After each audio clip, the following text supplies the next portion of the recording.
Hey guys, welcome back to the channel. So today, I'm gonna do something kinda different. We are disassembling the DataFrog P4 T-29 controller. Now, believe it or not, I couldn't find any video about disassembling this exact model on YouTube, like, literally nothing. So this gonna be the first ever full disassembly video of this controller out there, which is kinda cool actually. If you're wondering how to open it, what's inside, or maybe you're trying to fix it or mod it, then you're in the right place. We're gonna go step by step and see what's hiding under the shell of this cheap but pretty decent controller. Alright, let's not waste time, let's start opening this thing.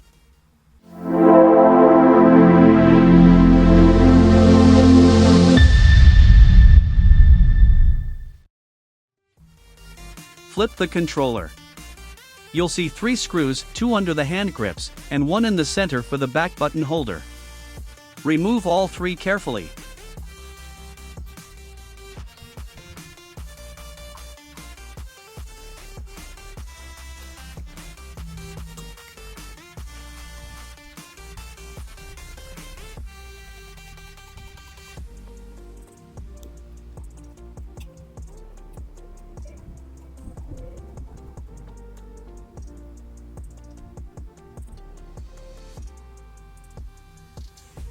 If you've got any rubber grips or caps on the analog sticks, take those off now. They'll just get in the way later. Alright, after removing the hand grips, you'll find 2 more screws underneath. You'll need a long screwdriver to reach them properly, so make sure you've got one.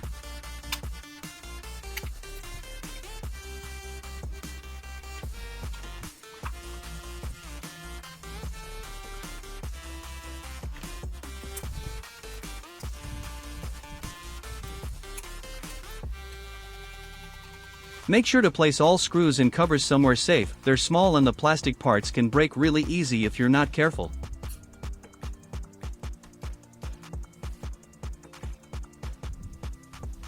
Now, remove that center screw we mentioned earlier, the one holding the back buttons.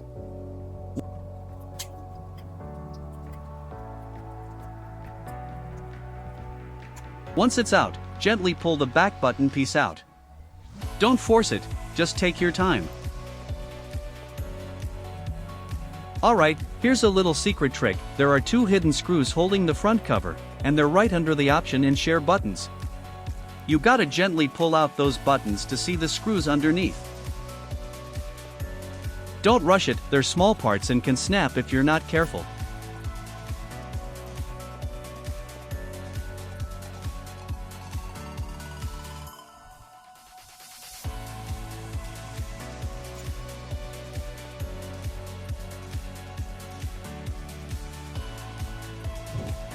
Now that you've pulled out the option and share buttons, go ahead and remove those hidden screws underneath.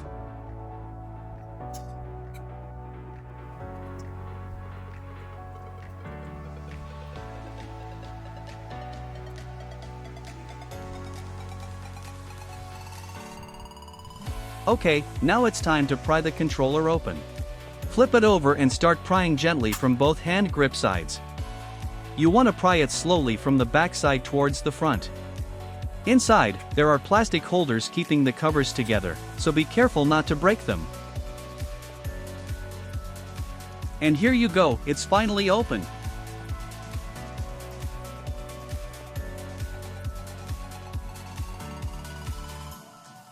Just be careful handling it now. Don't mess with the circuit board or the vibration motor wires, because those are really easy to damage. First thing first, you have to disconnect the battery connector before doing anything else. It's safer and stops any power running through the board while you work.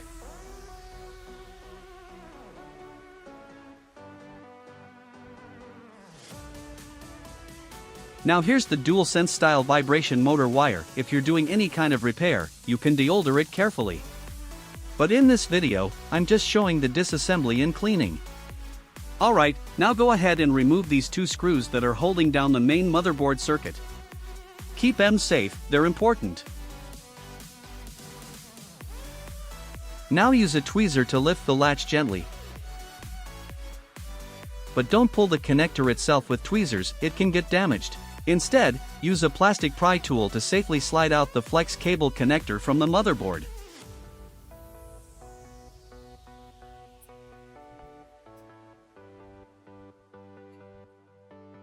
Now gently pull out the motherboard.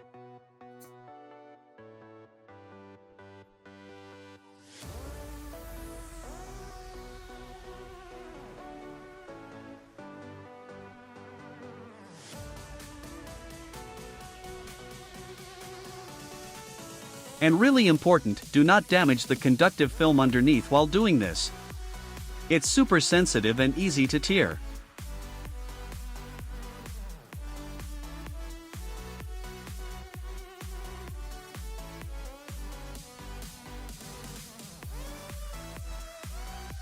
It's held in place by 3 small plastic side holders, so you'll need to slide it out carefully to avoid breaking anything.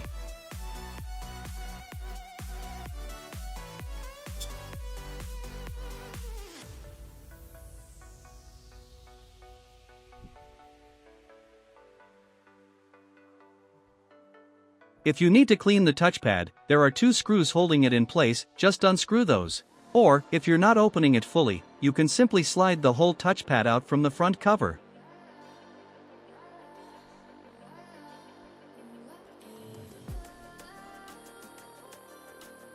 Now I'm gonna clean the trigger springs using 99% isopropyl alcohol, just to get rid of any dust or dirt stuck in there. It helps keep the triggers smooth and responsive.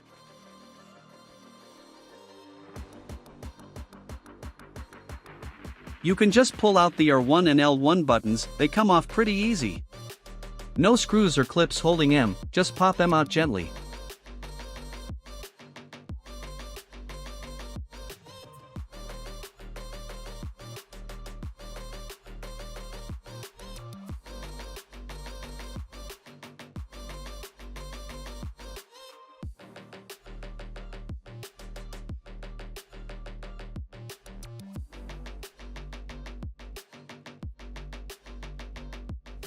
Alright, we're done with the cleaning, now let's assemble it back together. Just follow the same steps in reverse, and remember to be gentle with all the connectors and plastic clips. Take your time, no need to rush.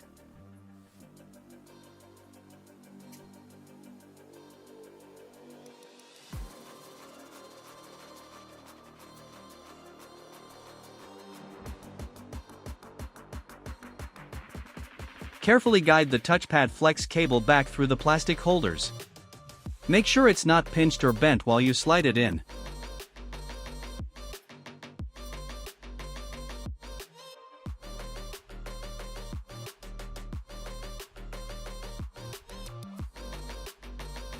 Now, place the DualSense vibration motors back into their spots carefully.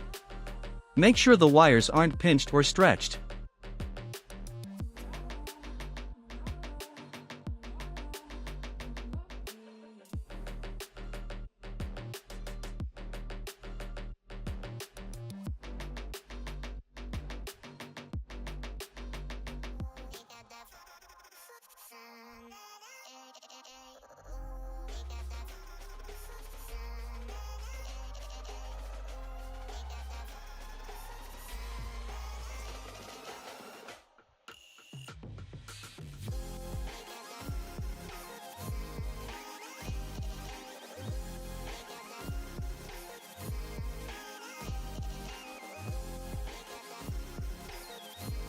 Now, put back all the screws that hold the motherboard in place. Tighten them snug, but don't overdo it to avoid cracking the board.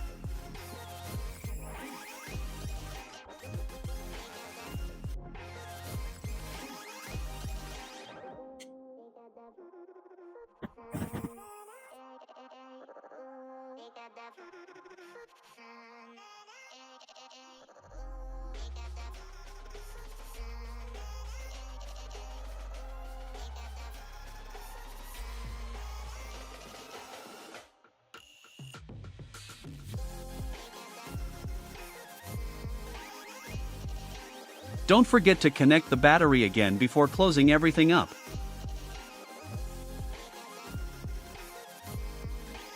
The controller already gives about 8 hours of decent playtime on a full charge. But if you want even more time, you can upgrade from the stock 800 mAh to a 1500 mAh 3.7V LiPo battery. Just make sure it fits inside the case.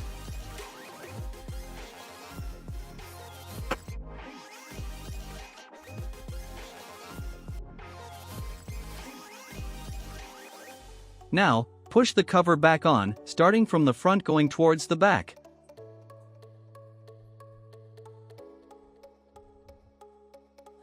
Make sure to join it properly at the front first, then gently push sideways to snap all the plastic holders into place without breaking anything.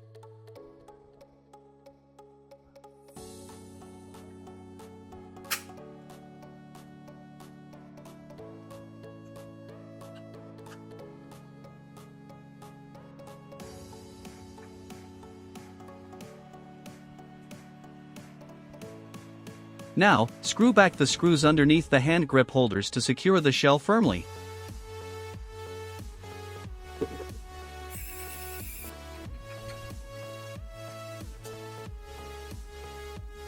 Next, put back the screws underneath the option and share buttons, then carefully snap those buttons back into place.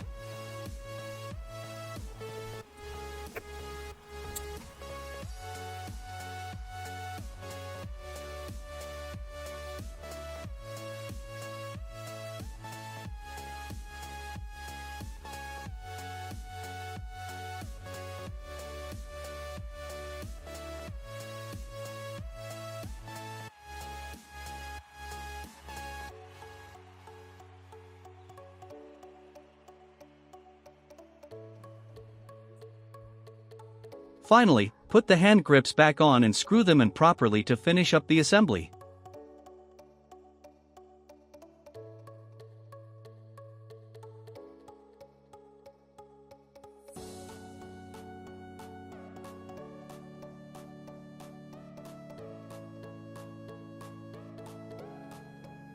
That's all.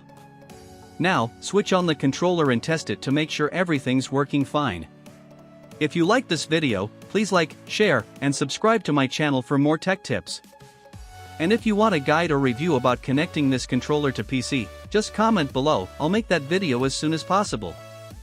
Thanks for watching, and stay tuned.